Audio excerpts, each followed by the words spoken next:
হঠাৎ করে সেই দিন শুনলাম যে কলেজে নাকি রেজাল্ট আউট হবে। তো তাড়াতাড়ি করে বেরিয়ে পড়লাম কলেজের জন্য। কিন্তু তারপরে দেখলাম একটুখানি রোদ লাগার পরেই আমার স্কিনটা কীরকম একটা ট্যান পড়ে গেছে। আর এই ট্যানের দাগ যে সহজে যায় না তা তোমরা সকলেই জানো। রেগুলার যারা বাইরে বেরোয় প্রত্যেকেই এটা ফেস করে, তবে আমার কাছে আছে এর একটি উপায়। চলো দেখা যাক। উপায়টি পাওয়া যাবে এই লাল ডাব্বার মধ্যে। চলো দেখা যাক কী আছে এর মধ্যে। এটা হলো ট্যান দূর করার মহা অস্ত্র। চলো জেনে নিই কী আছে এর মধ্যে। এটি হলো হোমমেড একটি স্ক্রাব। আমি এটি ব্যবহার করে বেশ ভালো ফল পাই, তাই ভাবলাম তোমাদের সাথেও শেয়ার করি। এর মধ্যে আমি দিয়েছি কোকো পাউডার, কফির গুঁড়ো, বেসন ও সাথে একটু চাল গুঁড়ি। চালটা কিন্তু মিহিভাবে পিষলে হবে না, কিছুটা দানাভাব রাখতে হবে। এবার কিভাবে অ্যাপ্লাই করি জানা যাক। আমি একটি পাত্রে রেগুলার কোকোনাট অয়েল নিয়েছিলাম। আমার তৈরি স্ক্রাবের যেহেতু কোনো চামচ ছিল না, তাই আমি মায়ের রান্নাঘর থেকে একটি চামচ নিয়ে চলে এসেছিলাম। তোমরা কারা কারা আমার মতো করো জানিও। আমি 3 স্পুন স্ক্রাব এখানে নিয়ে নিয়েছিলাম। এরপর আমি নেব কিছুটা মধু। মধু স্কিনের জন্য যথেষ্ট উপকারী। এরপর আমি 1 চামচ মধু নিয়ে নিলাম এর সাথে মেশানোর জন্য।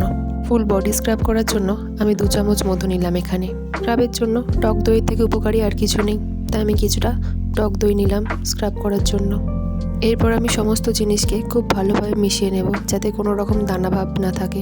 সময় নিয়ে হলেও এই স্টেপটি সকলেই ফলো করো কিন্তু। তো চলো, তৈরি হয়ে গেছে আমাদের স্ক্রাব। এবার আমি নিজের স্কিনে অ্যাপ্লাই করে তোমাদের দেখাতে চাই যে অ্যাকচুয়ালি এটা কতটা কাজ করে। স্ক্রাব অ্যাপ্লাই করার আগে আমি আমার হাতটা একটু ভিজিয়ে নিয়েছিলাম।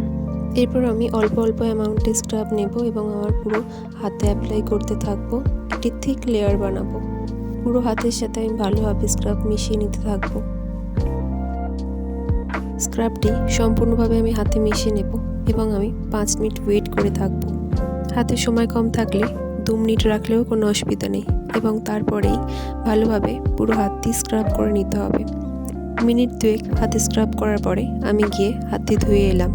তোমরা দেখে নিতে পারো অলরেডি একটা আলাদাই গ্লো এসে গেছে স্কিনের মধ্যে।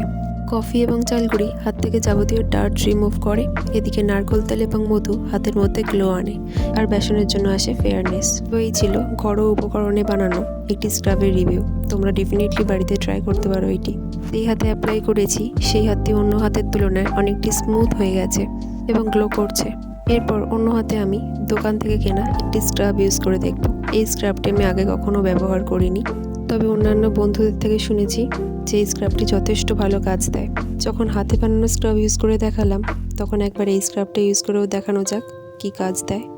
স্ক্রাব ইউজ করার জন্য আমি হাতটি আরও একবার ভিজিয়ে এনেছিলাম। এরপর আমি আরও একবার অল্প অ্যামাউন্টের স্ক্রাব নিলাম, নিয়ে আমি হাতে অ্যাপ্লাই করতে শুরু করলাম। তারপর আমি আরও কিছুটা স্ক্রাব নিয়ে নিয়েছিলাম এবং হাতে অ্যাপ্লাই করছিলাম। 5 মিনিট অ্যাপ্লাই করার পর এই ছিল তার রেজাল্ট। তোমাদের সামনেই আমি 2 রকম স্ক্রাবই ব্যবহার করে দেখিয়েছি। তোমরা অবশ্যই করে জানিও কোনটি বেশি কাজ দিয়েছে। যদি আমাকে জিজ্ঞাসা করো তাহলে আমি বলবো, যেহেতু আমি অনেক দিন ধরে ঘরোয়া স্ক্রাবটি ইউজ করছি, তো আমার কাছে ওইটিই সেরা। কেনা স্ক্রাবটিও যথেষ্ট গ্লো এনেছে এবং স্মেলটি অসাধারণ। ভিডিওটি ভালো লাগলে লাইক, শেয়ার এবং সাবস্ক্রাইব করবেন চ্যানেলটি।